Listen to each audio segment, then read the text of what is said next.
Senhoras e senhores, já neste novo momento, a Quinta Jurídica, programa de televisão, passamos à realização desta nova edição. O juiz federal Carlos Wagner Dias Ferreira, ele já está no local, será ele o coordenador dos trabalhos desta noite, e eu convido os nossos palestrantes, convido o doutor Juan Pablo Couto de Carvalho, procurador federal.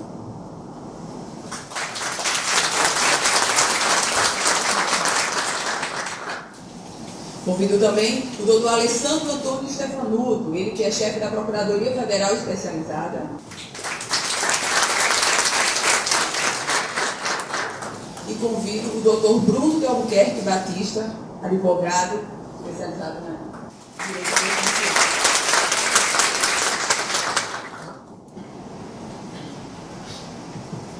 Doutor Carlos Wagner, os palestrantes estão no palco. Bom trabalho para todos, bons debates, boa noite. Com a palavra, o coordenador dos trabalhos, doutor Carlos Wagner Dias Ferreira. Doutor Marco Bruno, Biane Clementino, diretor da Escola de Magistratura Federal, Seccional do Rio Grande do Norte, palestrantes, aqui, demais autoridades, advogados, senhoras e senhores. A noite de hoje nos presenteará com um tema extraordinário. Boas-vindas a todos. É uma felicidade, uma alegria enorme ter a oportunidade de compartilhar desse momento da Quinta Jurídica. A Quinta Jurídica agora passa a ter um alcance maior do que o mero auditório. De fato, a Justiça Federal ela abre as portas, escancara as portas para a sociedade. Semana passada estava vendo um autor que dizia que uma das fontes do direito é o debate. E esse é o nosso propósito, além das fontes tradicionais do direito, a lei, a Constituição, a doutrina, a jurisprudência, o debate, a discussão. E deste propósito a Quinta Jurídica ela se lança num projeto que vai alcançar a população num debate, como disse o doutor Marco Bruno, eclético, com uma linguagem variada.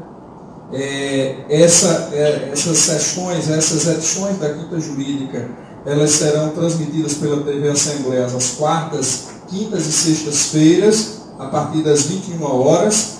Será fatiado, não será exibido o programa na íntegra, porque de fato o debate demora algum tempo, então há necessidade desse partilhar para que a sociedade tenha condições de acompanhar e comporte na grade da TV Assembleia. O tema de hoje é um tema extremamente candente. Para os senhores terem uma ideia, desde quando assumi a turma recursal, comecei a observar os números da turma recursal do Rio Grande do Norte em comparação com números de processos, a quantidade de processos que tramitam em outras turmas recursais espalhadas pelo Brasil. E, curiosamente, a turma recursal do Rio Grande do Norte encontra o maior número de processos distribuídos por mês no âmbito do Nordeste. Mais do que o Ceará, por incrível que possa parecer, mais do que Pernambuco, estados tradicionalmente de grande quantitativo de feitos. E isso pode nos revelar uma parte significativa dos processos que tramitam num juizado especial diz respeito à matéria previdenciária. Daí porque sorteamos no mês de agosto temas atuais da Previdência Social. E escolhemos, para participar desse evento, nomes dos melhores que nós temos e pudemos importar alguns nomes de fora. Infelizmente, doutor Lindolfo Salles, um problema de saúde, uma cirurgia que teve que fazer, não pôde comparecer, mas em seu lugar veio um grande jurista do quilate do doutor Alessandro Stefanuto, que falará em nome da autarquia previdenciária do Instituto Nacional de Seguro Social. Ele é procurador-chefe do INSS em Brasília. E em seguida ouviremos o Dr. Juan Pablo, nosso procurador, aqui no Estado, atualmente está no IBAMA. Acredito que o INSS está sentindo uma falta tremenda mas é a opção dele, eu acredito que ele buscou qualidade de vida, né, com essa opção. E doutor Bruno Albuquerque, advogado conhecido na área previdenciária, com atuação no Nordeste, que vem nos trazer essa contribuição para o debate de hoje. Eu não vou aqui me alongar, porque, em razão do adiantado da hora, e vou já passar a palavra a doutor Alessandro Antônio Stefanuto, procurador-chefe, como já disse, mestre em gestão e sistema de seguridade social pela Universidade de Alcalá, Madrid, né, na Espanha, e ele falará, pelo prazo de 30 minutos, sobre os temas atuais que considero mais interessantes. Sim, eu vou fazer o seguinte, quando ele terminar, aí eu faço a distribuição que nós temos um projeto social de entrega de um alimento não perecível, esse que vocês entregaram para fazer a inscrição, para efetivar a inscrição, a uma instituição de caridade que será a APAI, que é uma instituição de grande nome, reconhecida, com um trabalho social extraordinário. Então eu passo a palavra ao doutor Alessandro Stefanuto para fazer a sua palestra em 30 minutos. Com a palavra, doutor. Boa noite a todos. Obrigado a ser convite. Me parece que já não se encontra mais. O senhor, cumprimentar os colegas de mesa, sem mais delongas, que o objetivo é que a gente possa ir direto ao assunto. Eu tenho uma missão difícil hoje, porque eu vou ter que me controlar para não falar tanto de jurídico. Esse meu cacuete natural meu, de ser procurador-chefe.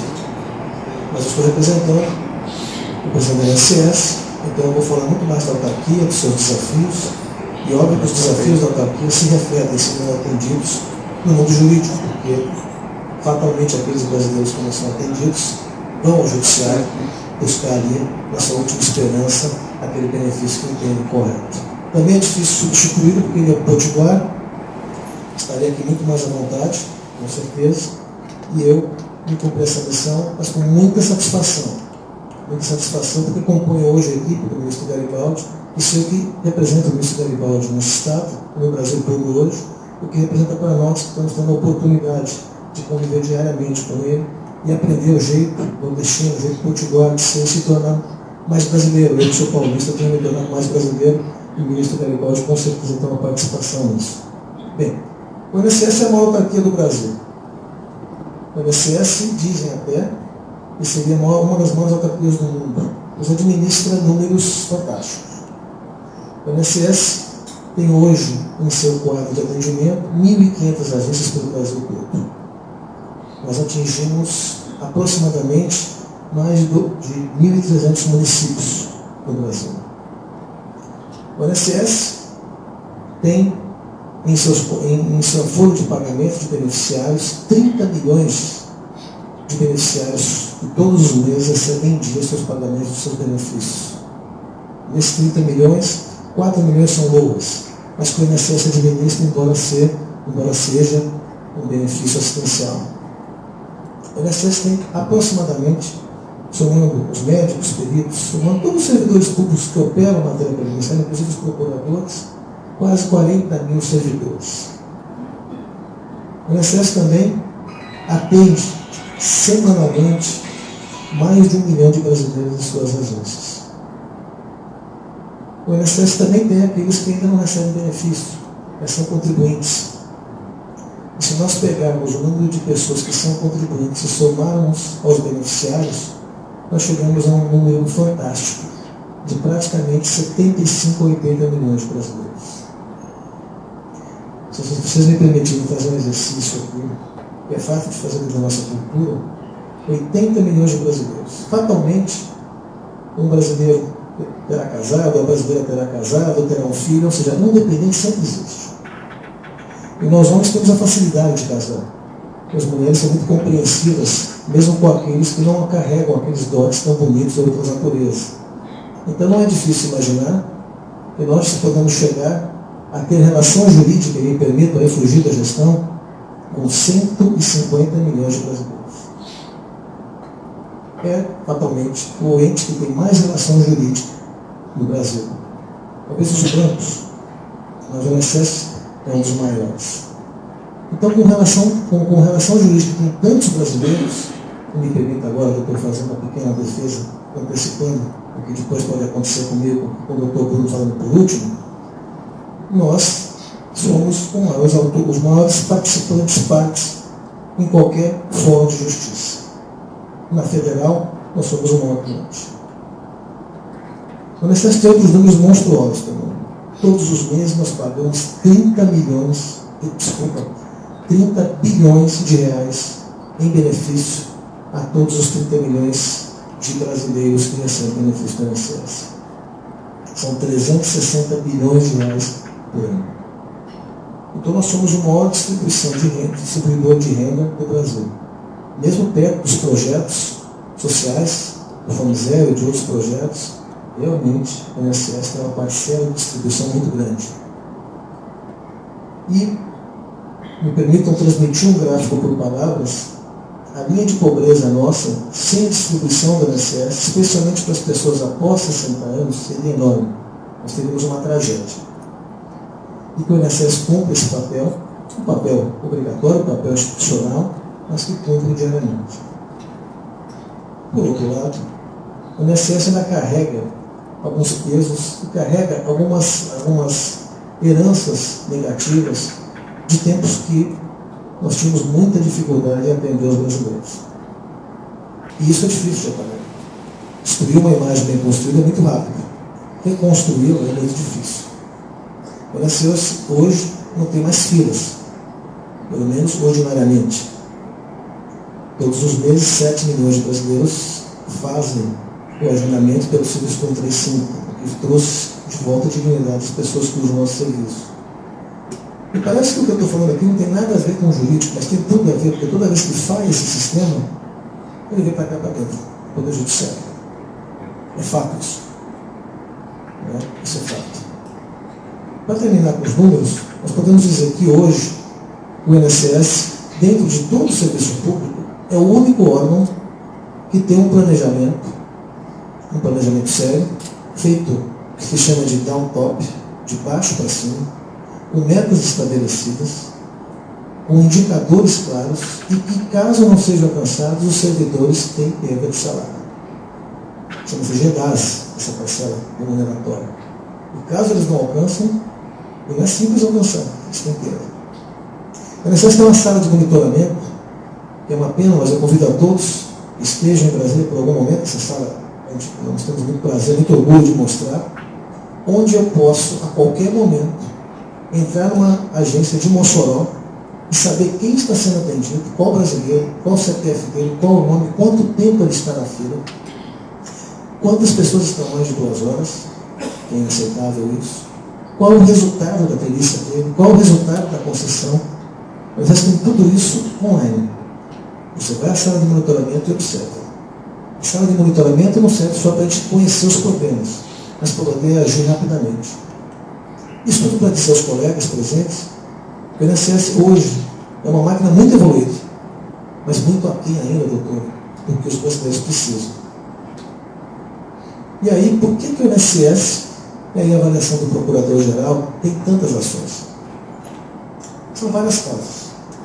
Primeiro, é uma expectativa nos cidadãos de receber um benefício, mesmo quando eles não têm direito. Isso é legítimo. Todo mundo que vem lá nas agências vão ser atendidos, vão exercer seus direitos de petição e quando não tem direito, serão negados. Com uma facilidade que assim tem que ser, com o acesso à justiça cada vez mais ampliado, esses cidadãos vão ao judiciário. Por que eu falo confortavelmente e não é uma parcela tão grande, embora represente muito aqui na justiça? Nós pagamos 360 bilhões de reais de benefício todo ano. 7 bilhões, que é muita coisa, são via judicial. Cada 100 benefícios implantados no INSS, para pagar o cidadão, 7 a 8 foram de origem por determinação judicial. Pode parecer pouco, mas é muito para aquele brasileiro que teve que vir ao judiciário, usar o serviço do judiciário. Para entrar em outro tema, emendando isso. Nós, no INSS, cientes disso, e cientes que nós temos que melhorar nosso serviço, nós entendemos que a melhor forma de melhorar nosso serviço e me perdoe antes que o doutor pule aqui no meu pescoço, é esvaziar o judiciário das ações do INSS. Nós entendemos que o judiciário tem que tratar de todos os tipos de ação, mas as ações desnecessárias, me permitam aqui a repetição, não devem vir para o judiciário. E nós sabemos que há ações desnecessárias. Veja matéria tributária. Matéria tributária, o Conselho de Contribuintes hoje, SECAF, me permitam aqui, não tenho a precisão do nome, não mais opera em tributária, ele é absoluto praticamente. Embora juridicamente não seja a última instância, o que se decide lá dificilmente é alterado em qualquer outra instância. O doutor Bruno pode me corrigir se eu estiver pecando aqui na informação. E por que não alcançar isso também em matéria previdenciária? Não sei se todos sabem, mas nós temos o CRPS, Conselho de Recursos da Previdência Social, que por uma fatalidade hoje inclusive é presidido por um potiguar, o Dr. Manuel Dantas, que já foi procurador-chefe aqui.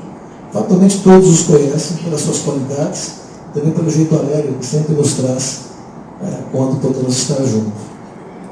Qual que é o planejamento que hoje ocorre entre INSS e CRPS? Isso não é um planejamento de longo prazo, isso está ocorrendo agora. Nós entendemos que devemos valorizar o CRPS. Valorizar o CRPS é entregar ao segurado aquilo que lhe é de direito, sem que ele tenha que ver o judiciário. E quando vier, é porque nós esgotamos todas as nossas forças para conceder o benefício. Afinal de contas, cada 10 pessoas que entram no INSS, esses números que eu inventei, estão nos nossos arquivos, 6 saem com benefício na hora. Mas é aqueles 4 que não saem. Pelo menos um vai ao judiciário, e é bastante. Como é que a gente pode mudar esse quadro? A primeira medida a ser tomada é trazer mais segurança ao servidor concessor. O servidor concessor, doutor, não pode conceder por princípios. O servidor concessor tem que seguir a estrita legalidade, mesmo quando isso resulte numa decisão errada. E o servidor concessor, quando ele concede errado, ou pelo menos errado na avaliação da corregedoria, ele tem que responder financeiramente por aquele prejuízo. Então hoje, eu tenho na minha mesa inúmeros processos onde um servidor, depois de 35 anos de trabalho, tem que devolver R$1 milhão. Que ele não vai devolver, claramente. O que ocasiona isso? O que tem a ver isso com o que nós estamos conversando e com o que estamos fazendo aqui dentro do Poder Judiciário? Tem a ver que isso amedronta o servidor, ele começa a indeferir o tempo, mesmo aqueles casos que poderia deferir, e isso vem parar dentro do Judiciário. Esse é um ciclo vicioso terrível. Terrível. Para que pudesse haver essa mudança, doutor Bruno, nós, colaborando com o Ministério da Justiça, incluímos um decreto autônomo, que está tramitando com o ministro José Eduardo, para que o servidor só responda em caso de erro, naqueles de erro gravíssimo, quando ele deixou de observar uma norma clara. E por que isso? O servidor do INSS, que é o único servidor público do Poder Executivo, que reconhece direito, que faz, às vezes, me permito a má comparação, um trabalho inicial ali, como não queria dizer um quase juiz, mas ele tem que fazer ali uma avaliação inicial, ele não tem a segurança para a concessão. E ele, na sua vida laboral, concede, se for homem que trabalha 35 anos, as mulheres trabalham 30, e eu não farei nenhum comentário sobre essa diferença, eu vejo que a plateia tem muito mais meninas que meninos, concede em sua vida laboral mais de 12 mil benefícios. Uma concessão de 12 mil benefícios não é possível, ele não é. Eu tenho convicção que se a Corregedoria da AGU fosse pegar minhas peças de 13 anos atrás, deve ter cada barbaridade ali, doutor. Porque fatalmente nós, ao longo de nossa carreira, além de nos desenvolvermos, cometemos alguns equívocos. Só que o erro desse servidor é morto. É fatal. Coisa que não acontece com nós, como jurídico, onde o debate de ideias, as diferenças de pensamentos, de interpretação, de pareceres é comum. Então, o primeiro pilar para que a gente possa reverter esse quadro vergonhoso, se utilizar o Poder Judiciário, que tem tantas missões, tem tanta importância dentro da nossa República, muitas vezes para que reponha até uma política pública, e tirar isso do Judiciário é dar segurança ao servidor. E nós incluímos no decreto a proposta que o servidor só responderá em caso gravíssimo e que aquele servidor de indeferir, podendo deferir, esse sim responderá automaticamente perante a corregedoria, para que se estimule a concessão, sim, daqueles casos que são devidos. Isso fatalmente mudará uma cultura de indefere, porque indeferindo ninguém briga comigo. O segundo pilar importante que consta nesse decreto, mas que nós já estamos fazendo por meio de interpretação de parecer, é utilizar os recursos do Conselho, utilizar a ferramenta do Conselho de Recursos da Previdência Social para que ele vire um paradigma e vire uma referência no que se diz ao direito previdenciário. A primeira coisa a ser feita, mesmo do Dr. Manuel Dantas, foi a implantação do sistema eletrônico, o recurso. O sistema é estipulado pela Justiça Federal do Rio Grande do Sul, na região sul, que é o EPROC. Foi adaptado, já estamos usando em quase todo o Brasil. Diminuiu muito o tempo de tramitação. A gente quer ganhar da justiça. Quero conceder mais rápido. Minha competição, que é salutar, é que eu conceder mais rápido, eu não vejo judiciário. Só virá ao judiciário os casos que realmente merecem uma apreciação do juiz, e não os casos que não deveriam vir. A segunda parte desse pilar, além da velocidade, é que eu possa conceder o benefício antes que a ação seja recebida. Então, nós formulamos um acordo de cooperação com a Defensoria Pública, entre o sistema de recursos, toda vez que sobra o recurso, antes do relator, dentro do Conselho de Recursos, receber, ele aciona a Procuradoria, tudo eletronicamente, e a Procuradoria, em acordo com a DPU, e nós vamos ampliar isso com a OAB, pode fazer o seu acordo. O acordo é homologado e implantado rapidamente. Isso está funcionando em algumas unidades da Federação, se eu não me engano, Pernambuco, aqui no Nordeste. Nós vamos ampliar para o Brasil todo. É um trabalho longo, demorado, e que requer um pouco de criatividade para que você enfrente problemas antigos. Isso é para passar para vocês qual que é a problemática que, no nosso entendimento, leva as pessoas a virem ao judiciário. Primeiro, a expectativa. A expectativa de todos os brasileiros, muitas vezes, em certas oportunidades, em dificuldades, mas que não têm direito. Afinal de contas, o INSS é previdência social, não é assistência social. Em segundo caso, o erro. Eu decido 700 mil requerimentos mês. Se eu errar em 1%, é muita gente. É muita gente. Eu faço 700 mil perícias por mês. Dificilmente eu não vou errar. O problema hoje é como nós utilizamos, avaliamos e qualificamos o erro. Na nossa sociedade, me permite fazer aqui uma crítica a um jurista que todos estudaram na faculdade, eles que estão na faculdade, nós, mas o direito administrativo, por alguma razão, vocês vão saber de quem eu estou falando, decidiu que todo o regramento que nós temos hoje para licitações, para concessão de benefícios, são perfeitos. Não existe erro. O procedimento licitatório hoje é perfeito. Como se não existissem as coisas da vida, os fatos da vida, que impõem algumas decisões e dificuldades. O nosso modelo de concessão, doutor, pratica erros. E esse erro não é do servidor, é do modelo. E tem que ser aceito como risco de modelo. Hoje não o é. Eu não sei qual que é a causa que no Rio Grande do Norte, como o senhor que passou, não tinha essa informação, nós temos um número muito grande de concessões não dadas e que depois vem ao judiciário. Isso fatalmente pode ser atribuído ao INSS, pode ser atribuído a uma incompetência, a uma incapacidade, mas tenho certeza, os servidores que todos os dias atendem os brasileiros, aqueles que vêm muitas vezes para a fase só de ida dentro da nossa agência, aqueles servidores que atendem o brasileiro que muitas vezes não comeu de manhã para ser atendido, eles não querem errar, mas estão amedrontados. Então, tudo isso, para concluir com os senhores, e para fazer uma escusa preliminar, porque nós sabemos que nós somos os maiores atores e réus do judiciário, mas temos grandes problemas também. Por fim, e isso sim é um problema para a reflexão dos senhores, a pirâmide brasileira hoje está se alterando, a pirâmide etária. E o nosso modelo, que é superavitário urbano, deve passar a não ser a partir de algum tempo, e deficitário no rural. Eu não gosto de falar deficitário no rural, porque o rural foi uma opção do Constituinte 88, não cabe a gente falar que é ou não é, era procedente ou não. Essa pirâmide está se invertendo.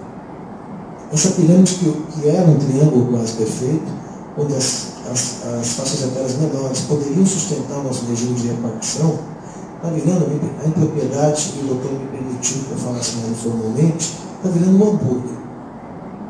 O meio está ficando bem grande, um bife enorme.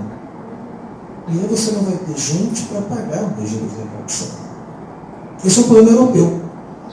Os europeus têm tido uma dificuldade muito grande porque o regime deles não se sustenta. O PIB deles, 30% eles gastam com benefícios sociais. Nós gastamos 7, 8. E nós vamos passar por esse problema. Se isso não for resolvido, e resolver isso passa por ampliar a idade, passa por colocar o fator previdenciário, passa por uma série de medidas, ali na frente alguém vai pagar a conta. E quem paga a conta é o contribuinte. Afinal de contas, todos os anos, a Previdência Social recebe do orçamento da União 42 bilhões de reais, porque não é superavitária.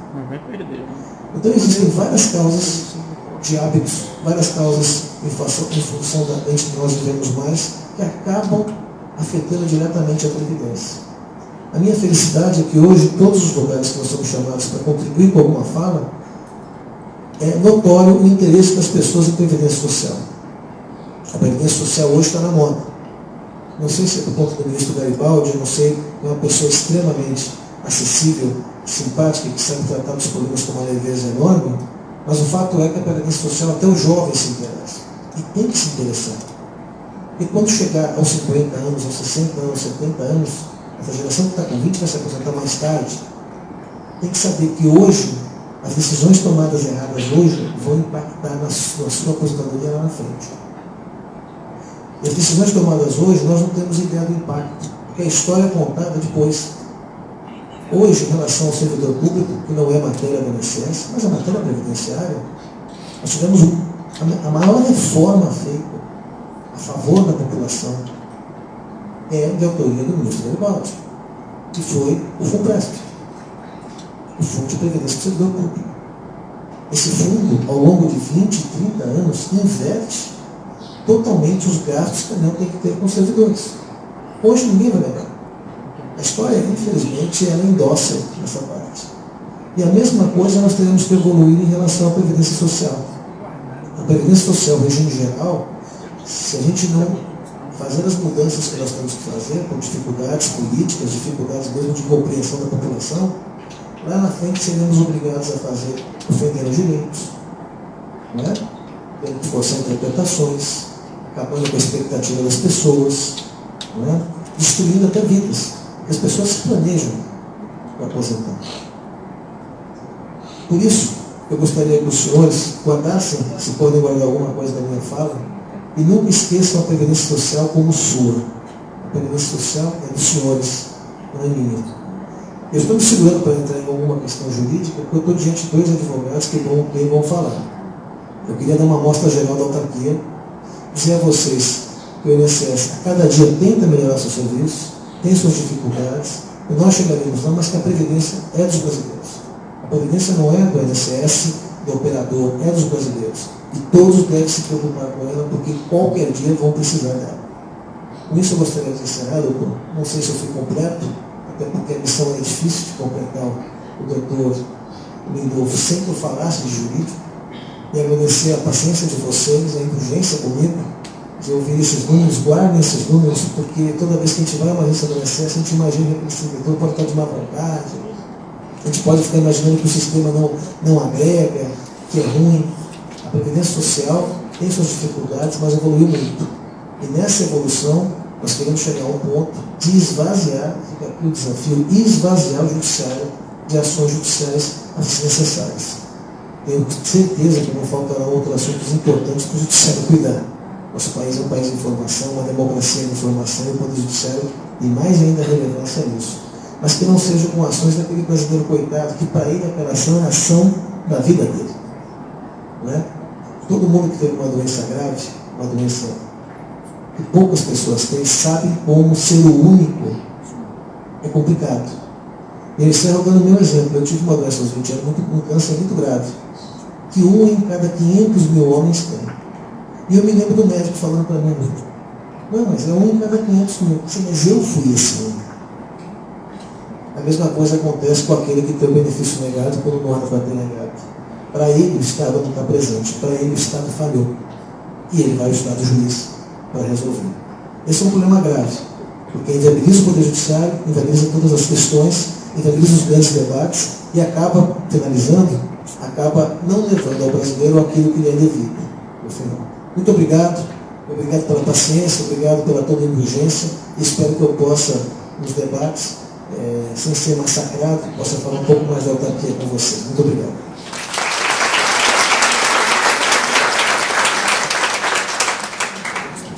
Prometo um tempo recorde, 23 minutos. Eu vou pedir licença ao debate para promover a entrega do alimento não perecível a um representante da APAI. Eu queria só, por gentileza, saber o nome, pessoa, é a Associação de Pais e Amigos Excepcionais. A pessoa que representa a instituição é a senhora Sueli de Andrade Freire. A APAI, de fato, realiza um trabalho excepcional, como é conhecido de todos, atende a 560 pessoas com deficiência, né, e é uma alegria muito grande fazer essa entrega.